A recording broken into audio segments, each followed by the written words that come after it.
Hola, buenos días a todos. Gracias por acompañarnos una vez más en una nueva edición de Diálogos con Target, en los que, bueno, como sabéis los que nos seguís habitualmente, buscamos ampliar y profundizar conocimiento sobre temas de interés sectorial, ¿no?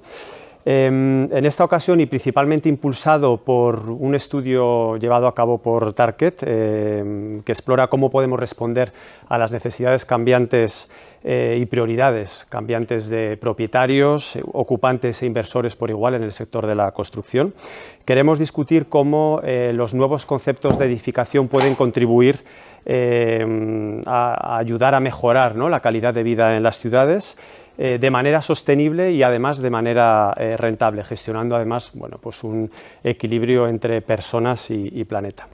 Para abordar este tema hoy tenemos la suerte y el privilegio de contar con grandes profesionales sentados aquí a mi derecha, que paso a presentar a continuación. En primer lugar, a mi derecha está Jesús Hernández, director de Arquitectura de Estudio Lamela. Bienvenido, Jesús. Muchas gracias.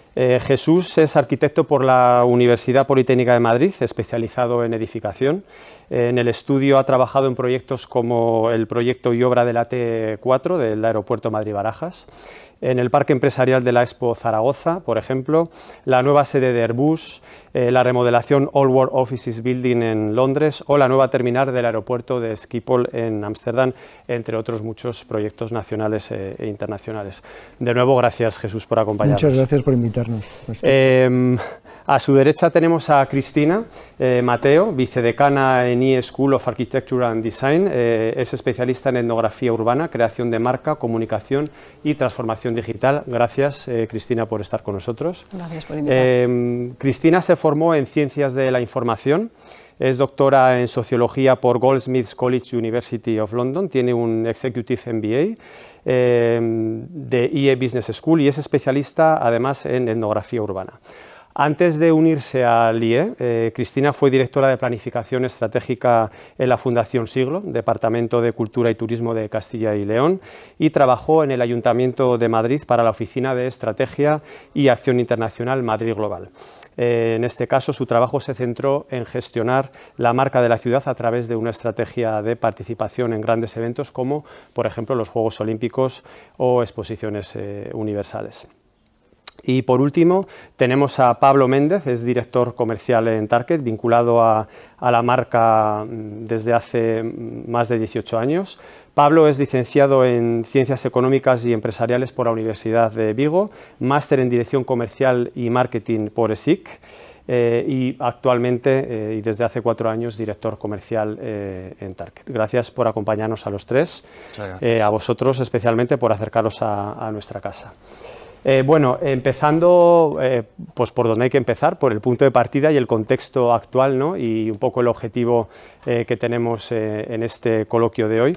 Es cierto que en los últimos años hemos experimentado en España una transformación promovida principalmente por este contexto de pandemia, en el que las dinámicas y flujos poblacionales pues han cambiado del medio urbano al medio rural. Existe o ha existido hoy por hoy un contraflujo cuando además estábamos inmersos en un punto álgido en el que las zonas rurales se despoblaban. Ha habido un abandono de la ciudad en detrimento de esta vida urbana hacia el medio rural, ¿no? Esto, bueno, pues ha cambiado la demografía y el paisaje que vivimos actualmente y por eso, bueno, mi primera pregunta voy a dirigirla a Cristina Mateo como socióloga y experta en gestionar la marca ciudad. En este contexto, Cristina, ¿crees que es algo coyuntural o contextual o que este flujo y este movimiento urbano hacia el medio rural ha llegado para quedarse? Yo creo que es algo coyuntural, pero hay, digamos, una atención a lo que nos ha despertado, ¿no? Quizás el volver a mirar el campo en un sentido muy sencillo, que es la calidad de vida, la necesidad de tener espacio, metros cuadrados, pero también zonas verdes, zonas recreativas y sobre todo la digamos, disrupción de lo que considerábamos tradicionalmente espacio para trabajar y espacio para vivir, fundamentalmente. porque el teletrabajo, entre otras cosas, ha hecho que eso deje de existir de una manera estricta. Y creo que eso es lo más radical, sociológicamente, pero también creo que espacialmente y arquitectónicamente y urbanamente. Para ti, en tu opinión, ¿cómo se puede incrementar el atractivo de un medio urbano y su habitabilidad? Es decir, ¿es un proceso que debe guiarse por acciones tangibles o intangibles para cambiar simplemente la percepción que tenemos del medio urbano, del espacio urbano? Si hablamos de marca ciudad es algo que normalmente está un poco considerado como algo banal, entonces no quisiera apelar solamente a un concepto de marca, porque creo que la ciudad es por sí misma como concepto algo muy atractivo, que no creo que está denostado, pese a ese movimiento que ha habido, ¿no?, hacia una cierta quizás segunda residencialidad, porque en muchos casos es lo que es, o temporal residencialidad. Creo que la ciudad sigue siendo enormemente atractiva. De hecho, la prueba es que las ciudades, y Madrid como ciudad en la que residimos ahora, pero también Barcelona, París, siguen siendo nodos de atracción de población. Es donde está el talento llama talento, es donde hay oportunidades, es donde hay serendipia, donde tenemos oportunidades de encontrarnos con gente que no conocemos y de ser sorprendidos. Creo que eso es en esencia lo que sigue siendo atractivo. Respecto a los tangibles, por supuesto que hay que trabajarlos, y los tangibles pasan por generar espacios que yo considero que son los llamados terceros espacios, que no son los espacios donde uno trabaja o donde uno vive, sino esos espacios de interacción, que pueden ser espacios públicos o espacios privados en el sentido de cerrados. Pueden ser cafés, pueden ser bares, pueden ser gimnasios, donde las oportunidades para generar comunidad, interactuar unos con otros se favorezcan. Creo que también tiene que ver con brindar más oportunidades para esa famosa ciudad de los 15 minutos, donde tengamos oportunidades de acceder a todo lo que nos interesa en un tiempo-espacio de 15 minutos, en bici o andando, y mejore por tanto nuestra calidad de vida. Y fundamentalmente esos son los elementos que creo que tangiblemente se pueden implementar para hacer que nuestras ciudades sigan siendo atractivas y sean aún más atractivas. Volveremos entonces a este tipo de espacios, ¿no?, de reunión social. En el segundo bloque queremos abordar un poco ese desarrollo urbanístico versus conservar la esencia que comentamos de las ciudades. Este equilibrio que comentamos con Cristina entre lo tangible y lo intangible es sin duda interesante. De hecho, uno de los debates en el sector es cómo encontrar ese equilibrio en el desarrollo urbanístico de manera sostenible y combinarlo con un respeto al patrimonio, ¿no? Esencia y singularidad de las ciudades, pues preservar ese tipo de valores. Intervenciones como el proyecto Canalejas, inaugurado hace apenas 2 años en Madrid, fue protagonista de este tipo de debate. Hoy en día se reconoce como uno de los proyectos urbanos más importantes vividos en Europa en las últimas décadas. El estudio Lamela estuvo al frente de este proyecto que recuperó nada más y nada menos que 7 edificios históricos, de ellos, 2 de ellos de finales del siglo XIX, que en ese momento estaban en desuso. Jesús, en este sentido me gustaría plantearte una pregunta principal, es cómo se plantea una rehabilitación de esta envergadura. Entraremos o no entraremos en las trabas que os encontréis a la hora de llevarlo a cabo, pero lo más importante es saber cuál ha sido la clave para haber convertido el Centro Canalejas en un nuevo emblema de la ciudad de Madrid, ¿no?, que es hoy en día. Bueno, yo creo que lo más importante es tener la voluntad de alguien que quiere hacer esto. O sea, que existía la aglomeración de los 7 edificios, que dices que es verdad que eran 7 bancos, sí, creo que todos eran bancos, que al final estaban todos reunidos en un paraguas que era el Santander. Entonces, claro, al tener esa oportunidad realmente es única. Entonces se hicieron bastantes estudios anteriores a nuestra participación.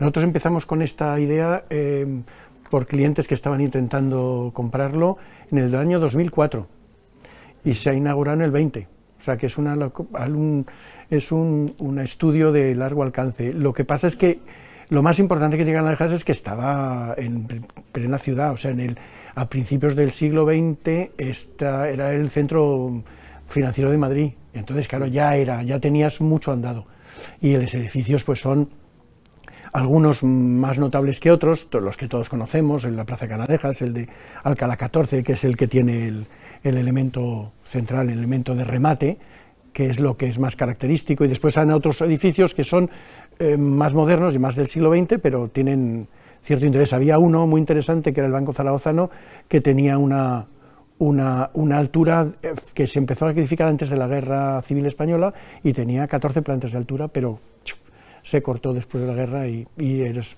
igual. Entonces la dificultad es, bueno, la oportunidad única. Y lo más importante yo creo que es que ha revivido una zona de la ciudad con conocimiento de todo el mundo. Quiero decirte que el ayuntamiento y el promotor sabía que aquello con una calidad elevada iba a tener un tirón. Había ya algunos hoteles allí regenerándose. El flujo, el recorrido desde el Retiro, pasando por la Academia de la Lengua, el Museo del Prado, y subir por la calle, la carrera de San Jerónimo con el Congreso de los Diputados, etcétera, etcétera, pues era un recorrido turístico muy importante en la ciudad de Madrid, que conduce hasta el Palacio Real, hasta la Plaza de Oriente. Entonces, bueno, y si ya sigues hasta Madrid Río y hasta el Templo de Devot y todo lo que se ha hecho la Plaza de España. Quiero decir que ese eje, estar ahí en medio, pues era ya un valor. Y entonces, bueno, la discusión es cómo se hace la rehabilitación. Claro, esto no, conservarlo como si fuera una pieza de museo, pues no te permite, ¿no?, el rehabilitarlo como un hotel. Y es una zona comercial que fue el primer edificio de Alcalá 14, que es el de la esquina, el más reconocible. La planta baja era comercial, totalmente, había oficinas y era una empresa de seguros. Entonces también propusimos a Patrimonio eliminar las rejas que se pusieron como banco, o sea, porque era un banco y tenía que dejar de ser un banco, era otra cosa. Entonces, claro, esa transformación, conservando el espíritu, conservando el patio de operaciones, bueno, no era operaciones, el patio del vestíbulo del banco, pues fue bastante controvertido. De las piezas que se han conservado impecablemente. Se desmontó todo porque estaba bastante alterado en su origen, y se desmontó todas las piezas. El lucernario, por decirte algo, estaba puesto en la planta sexta y era en la planta primera donde tenía que estar. Entonces se ha recuperado la imagen del vestíbulo, que ahora es un hotel, no es un banco. Entonces hay cosas que cambian. Entonces lo de las rejas propusimos que se habían puesto en el siglo XX, pero el edificio, el origen, tenía unos toldos maravillosos y eran comercios todos a la calle. Bueno, esto cuando se hace una recuperación de un edificio, pues hay que ver qué es lo que tiene más valor, ¿no? Entonces el Patrimonio consideró que era más importante las rejas que su uso anterior, previo. Y otra cosa importante que casi nadie sabe es que en los años 40 no sé si me estoy enrollando mucho. Para nada, no. En los años 40 del siglo pasado se le metió una planta, o sea, se cogió la decoración de la planta cuarta, se creó una planta quinta y se subió toda la decoración, y hay una planta en medio allí que se hizo en los años 40. Es decir, que estas cosas se han hecho y ese edificio está protegido y conservado, pero en los años 40 se cambió, y se permitió. Entonces, eso es lo que hay que, y ha mejorado, ¿no? Siempre es lo que hay que ver, el balance entre lo que conservas y cómo mejoras la ciudad. Entonces yo creo que ahora mismo Canalejas es un edificio que se ha conservado todo lo que tenía valor. Hicieron un inventario de todo desmontado, estaba almacenado perfectamente. Yo creo que ahí la promotora OHL y es el grupo, ¿cómo se llama? Espacio, Inmobiliario Espacio, estuvieron con una exquisitez conservando todo aquello que tenía valor para tener la misma imagen que tenía. Y entonces, bueno, y después, bueno, se ha conservado lo que estaba protegido, la primera crujía y el patio de operaciones principalmente, y alguna cosa que se ha desmontado y se ha conservado, como todavía no se ha abierto la galería, pero por ejemplo, en lo que va a ser la galería comercial, tiene un lucernario que pertenecía precisamente al edificio que os he dicho de Alcalá, de lo que era el Banco Zaragozano, que está ahí como una gran lámpara. En fin, es una maravilla, ha quedado fenomenal. Aparte de que no hayamos participado nosotros, la idea propuesta del promotor es espléndida. Espectacular, sí, totalmente.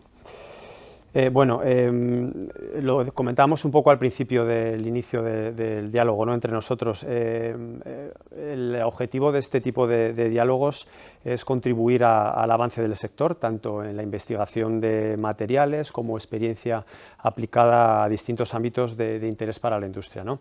Así, pues, desde Target se promueve, pues, cierto tipo de investigaciones, como es el caso que nos ocupa el día de hoy. Reimaginando las ciudades es un libro blanco sobre cómo se pueden contrarrestar a nivel de diseño y planificación urbana los efectos negativos que producen las grandes ciudades en el individuo en particular.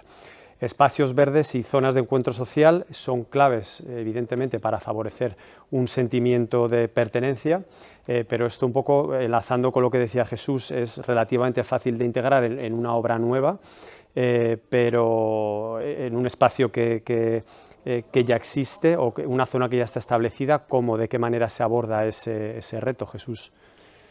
Bueno, aquí tuvimos suerte en que, bueno, la parte protegida era muy limitada y la verdad que Canalejas, todos los edificios estaban bastante alterados, vamos a decir la palabra, alterados. Entonces, bueno, no era fácil. Hay una dificultad propia, que hay algunas habitaciones del hotel que tienen 2 niveles porque los niveles de los forjados eran distintos.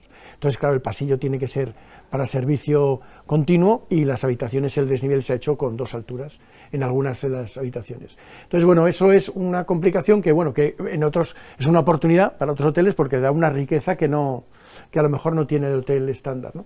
¿Y cómo se hace? Bueno, pues con mucho trabajo. La verdad que de Canalejas lo más relevante como ciudad de intervención arquitectónica es el recrecido con las 2 plantas superiores y la fachada de todo eso, ¿no?, para que mantenga esa entidad que desde luego ahora mismo parece que ha estado toda la vida allí.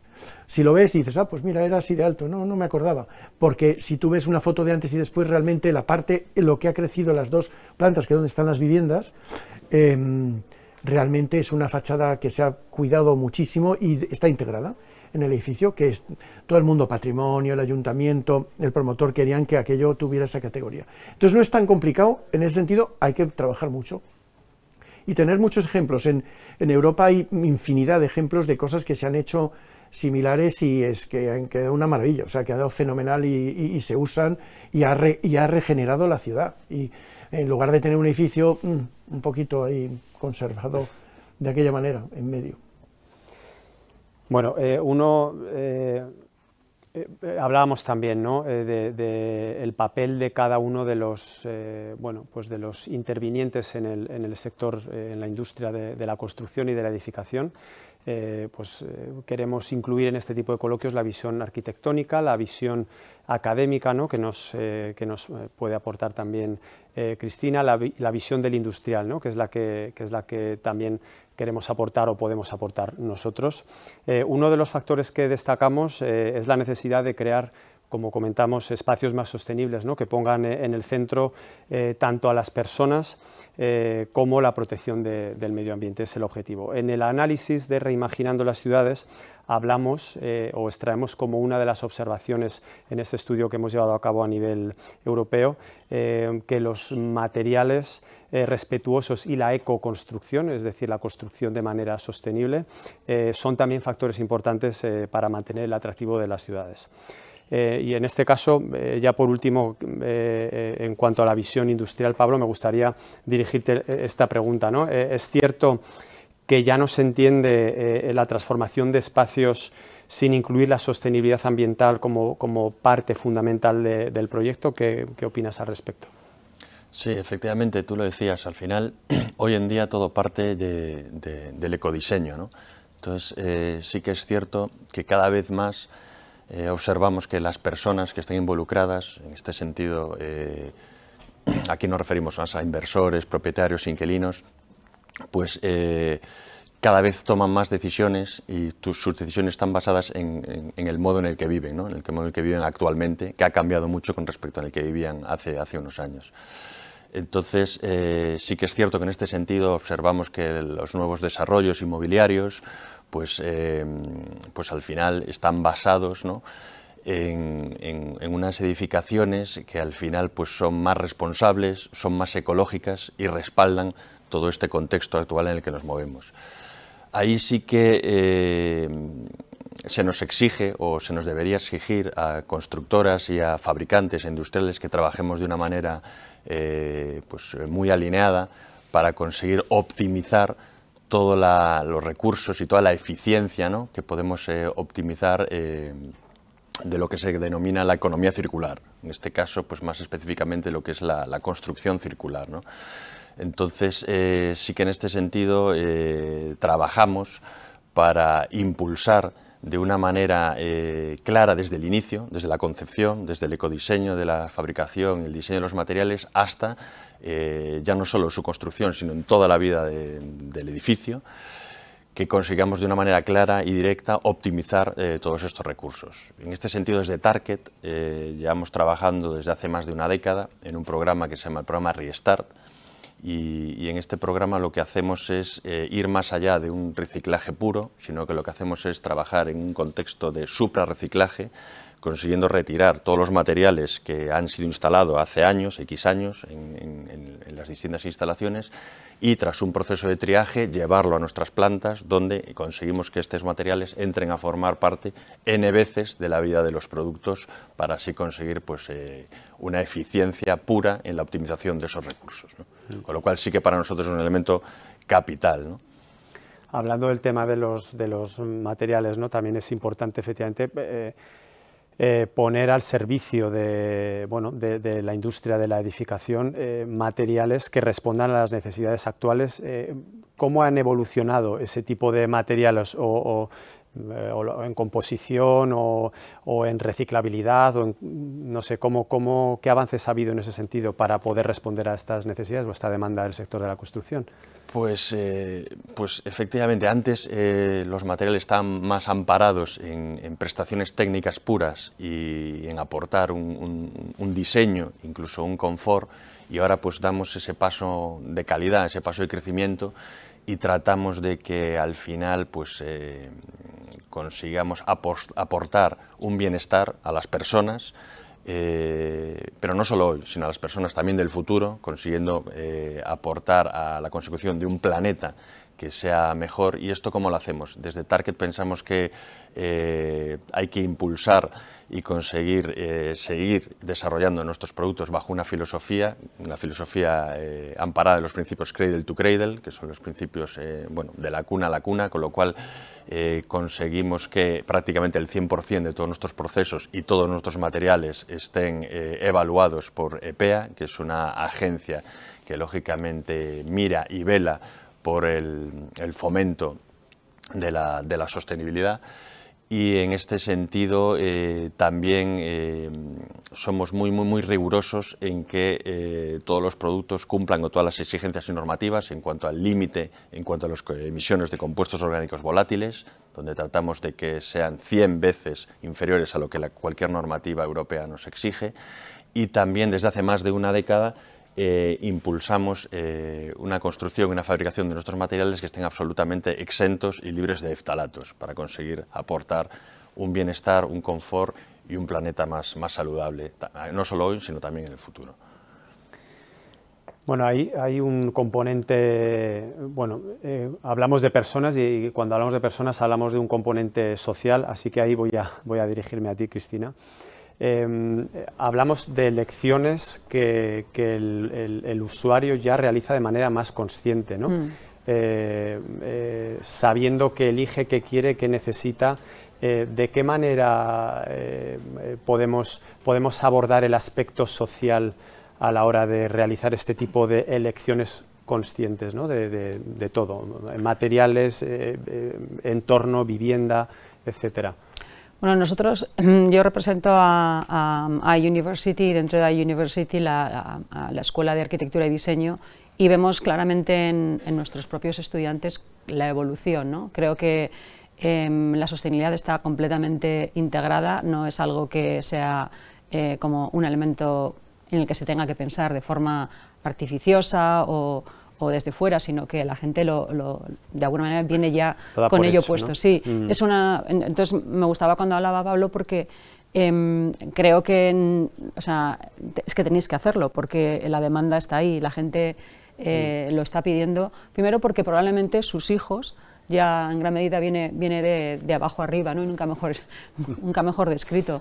La propia gente más joven ve el valor que tiene y son los que ven además toda la crisis climática, son los que más, digamos, son agentes del cambio. Entonces creo que es escuchar a las nuevas generaciones y creo que todos estamos escuchándoles. Entonces yo creo que tampoco hay que hacer nada más que eso. Escuchar. Bueno, hablando del tema de la sostenibilidad, ¿no? y de las personas, ahí, bueno, os voy a dirigir la pregunta un poco a ambos, pero empiezo por Jesús. La sostenibilidad evidentemente es una bandera y una medalla, bueno, que se ha estado poniendo en el mercado durante mucho tiempo. Ahora es algo que hay que hacerlo, como dice Cristina, es algo que se da por hecho y que ni se pregunta, ¿no? Si tienes qué credenciales tienes de sostenibilidad, porque hay que tenerlas, pero realmente el inversor ¿está realmente dispuesto a pagar más o en qué medida está dispuesto a pagar más por ese sello sostenible? Sí, yo creo que sí están dispuestos a pagar más porque hay más demanda. Es decir, el inversor va al rendimiento, como me parece lógico, tampoco hay que criticarlo, pero va al rendimiento máximo y entonces si el sello o la sostenibilidad que se ha aplicado, todos los parámetros y los procesos que se han aplicado a la construcción va en favor de que aquel producto sea mejor y tenga más salida al mercado y sea más receptivo y la gente quiera ese tipo de elementos, sobre todo es más consciente con los consumos, ¿no? O sea, la sostenibilidad va más en el consumo, que es en lo que repercute directamente en el usuario y en el comprador. Entonces sí, por supuesto, están dispuestos a invertir más dinero porque están dando un producto que es que ya no se tiene, ¿no? Esto es como un poco ha evolucionado como los coches. Es que ya no... Antes era un lujo tener aire acondicionado, no sé, vosotros habéis vivido este mundo, ¿no? Yo sí lo he vivido, sí, pero el mundo de coches sin aire acondicionado. Entonces, claro, ahora ya es como dicen, bueno, es que no hay vuelta atrás, ¿no? Entonces, pues esto es lo mismo, ¿no? Yo creo que no hay vuelta atrás en muchos aspectos y se está estudiando y ahí no hay ayudas ahora mismo. El otro día me estudiaban en la comunidad donde vivo, oye, ¿qué tal vendría para ahorrar dinero hacer una geotermia en el bloque de viviendas? Y de repente dices, pues no lo sé, déjame que me lo piense. O sea, que ya hay gente que están preocupados por todo esto, que no hay vuelta atrás, que hay que ahorrar y sobre todo ahora, con la crisis esta que tenemos ahora mismo, pues más aún se ha puesto más de moda, pero realmente es una cosa a largo alcance, ¿no? Y o sea que hay que y además hacerlo. Es que además COVID ha acelerado muchísimos cambios que se estaban produciendo, que estaban ahí latentes, ¿no? Y el tema de que ya no tengamos tanta una conciencia de propiedad, sino una conciencia quizás más de acceso, ha hecho que también todo el tema de la sostenibilidad se considere de una manera distinta. O sea, que haya un activismo por una parte, pero también que no tengamos que pensar solamente en tener un coche, sino que quizás podemos utilizar una solución de movilidad que permita que realmente seamos mucho más sostenibles. Absolutamente, eso es. Creo que todo esto, que se ha acelerado muchísimo, está contribuyendo a una forma de pensar mucho más globalizada y mucho más, no sé, afín a pensar de una manera sostenible, de una manera natural. Yo creo que absolutamente lo que has dicho antes de los 15 minutos y la ciudad y los coches, vamos, yo sí, me acuerdo que unos amigos míos se quedaron sin coche por un accidente y viven en el centro de Madrid, digo, no os compraréis otro coche, ¿no? Y no se lo han comprado, claro, y están encantados de la vida, están liberados del garaje, porque es muy en el centro, del garaje, del seguro, de la gasolina, y tienes esa movilidad de la ciudad, que antes decía que la gente se ha ido al medio rural, sí, pero es que lo que hay que hacer es que la ciudad, y no solamente el centro histórico, sino los núcleos de alrededor sean agradables y útiles, ¿no? Y entonces lo de la movilidad del vehículo privado en el centro, puro centro, que hay tanta oferta, es un poquito loco. Lo cual nos lleva a pensar de forma distinta también, ¿no?, sobre los nuevos usos que podemos dar a espacios que tradicionalmente quizás eran parkings o garajes. Sí. Esto genera muchísimas oportunidades de negocio, pero también de mejora de la habitabilidad, que al fin y al cabo es de lo que estamos hablando, y que nuestras ciudades sean más atractivas. Y quizás haya que traer elementos de esa vida idílica o bucólica que consideramos que es la del campo, ¿no? Huertos urbanos que ya se están implementando, o sea, para hacer que seamos, que tengamos una vida más natural. amabilizar un poco, ¿no?, las ciudades y que sean, bueno, un poco sí, menos no es cuestión hostiles. de verde, pero es cuestión de puntos de encuentro, como decía antes, ¿no? A mí me ha encantado lo de 15 minutos, no me lo sabía, pero me ha encantado. Pero es verdad, o sea, esa idea de hacer puntos de encuentro, de relación, a lo mejor en las comunidades tienes que tener un sitio de esparcimiento, los coworking, esos han ayudado mucho, y claro, y que la gente, vamos, la población pues se está jerarquizando de otra manera, vamos, por la edad, ¿no? Entonces ya la gente joven, como decías, vamos, no quieren tener ni hipoteca, ni coche, ni nada que se le parezca, ¿no? Y mucha relación, ¿no? Entonces se ha fomentado mucho el espacio exterior, bueno, pues un poquito protegido, pero exterior al fin y al cabo. En ciudades no como Madrid, que hombre, que aquí hace frío, pero hace frío en invierno, ¿no? Pero vamos, en otras ciudades del norte de Europa, vamos, el estar en la calle es como obligado ya. Estamos contaminando a la gente para que el exterior, no, la vida exterior es fundamental.